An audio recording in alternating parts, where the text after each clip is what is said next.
अस्सलाम वालेकुम। मेरा नाम दानिश है और उम्मीद है कि सब खैरियत से होंगे। गाड़ी की अपडेट दे देते हैं आपको। इसका हमने इंजन जो है वो टेयर अपार्ट कर लिया था और जो ब्लॉक की भी कंडीशन है वो ये है कि इसके जो पिस्टन्स हैं वो 50 के ऊपर है। अगर आप यहाँ पर देखें, आपको थोड़ा सा विजिबल हो तो 050 लिखा हुआ है।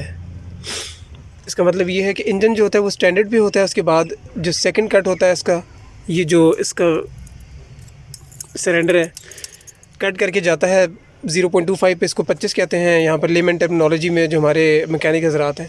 फिर जाता है 50 पे, फिर जाता है 75 पे और फिर जाता है 100 पे। 100 के बाद इंजन जो है आपका मज़ीद उसमें कट करने की गुंजाइश नहीं होती, तो फिर इवेंचुअली स्लीव्स डाल के इंजन को स्टैंडर्ड पे लाना पड़ता है। तो अभी इसका इंजन जो है वो 50 के ऊपर है और इसके 2 सिलेंडर जो है वो कटे हुए हैं और उसके अलावा इसके पिस्टन्स के अंदर प्ले भी है गाड़ी की। तो अब इस सिचुएशन में ना, अगर हम इसकी रिंग्स इंस्टॉल करने वाला हम वे ऑप्ट करेंगे तो वो सक्सेसफुल नहीं होगा, क्योंकि उसमें जो है ओवरसाइज़ रिंगें इंस्टॉल तो कर सकते हैं हम, कुछ परसेंटेज ऑयल कंज्यूम करने की वो कम भी कर देगा, लेकिन वो सक्सेसफुल नहीं होगा।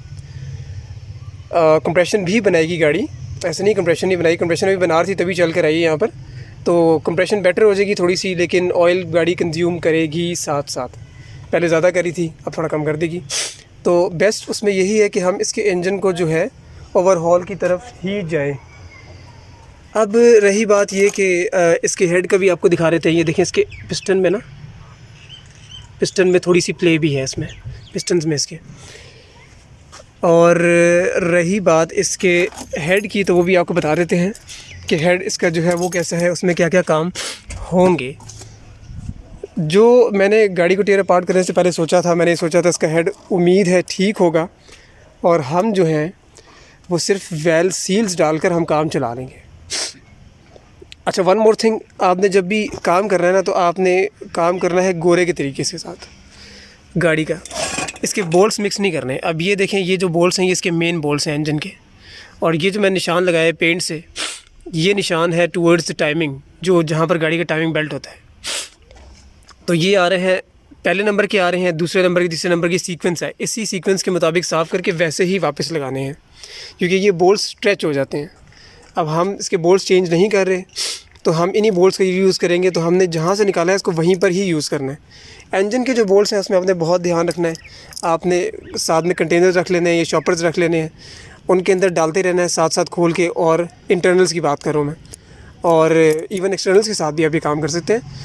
और शॉपर के ऊपर आप मार्किंग करें और गिरा लगाएं कि ये जो बोल्ट्स खुले हैं ये इस चीज़ के बोल्ट्स हैं। जैसे अब इसको हम मज़ीद टेयर अपार्ट करेंगे तो ये वाले इसके स्क्रूज़ खुलेंगे, ये वाले स्क्रूज़ खुलेंगे, ठीक है। उस तरह से इसके ये इनटेक जो इसके हेडर्स हैं उसके स्क्रूज़ खुलेंगे। इसी तरह इसके एग्जॉस्ट हेडर्स, जिसको कहते हैं एग्जॉस्ट मैनिफोल्ड, उसके स्क्रूज़ खुलेंगे। इनको अलग-अलग आपने सेव कर लेना है ताकि आपको बाद में मसला ना हो कि मिक्सअप ना हो जाए। अच्छा, अब रही बात इसके हेड की, तो हेड आपको थोड़ा सा हम दिखा रहे थे कि हेड की क्या क्या कंडीशन है। हेड में भी हम वर्स्ट के सिनेरियो ही हुआ हमारे साथ, और हेड में भी इवेंचुअली हमें जो है इसके एक आधा सिलेंडर इस तरह से है जो जिसकी सीट्स ठीक है, बाकी तो बहुत ही वर्स्ट है। ये पहला सिलेंडर जो आपको नज़र आ रहा है, ये भी यहाँ भी ऑयल आ रहा है, सेकंड में भी ऑयल आ रहा है, थर्ड जो है वो कुछ बेहतर है, और 4 में भी ऑयल आ रहा है। ये आप देख रहे हैं, जो आपको शाइन नज़र आ रही है, ये ऑयल है। अच्छा, तो इसमें जो सीट्स हैं वो भी गाड़ी की जो है बैडली बर्न हुई हुई है। तो हमें इवेंचुअली जो इसका हेड है उसमें भी हमें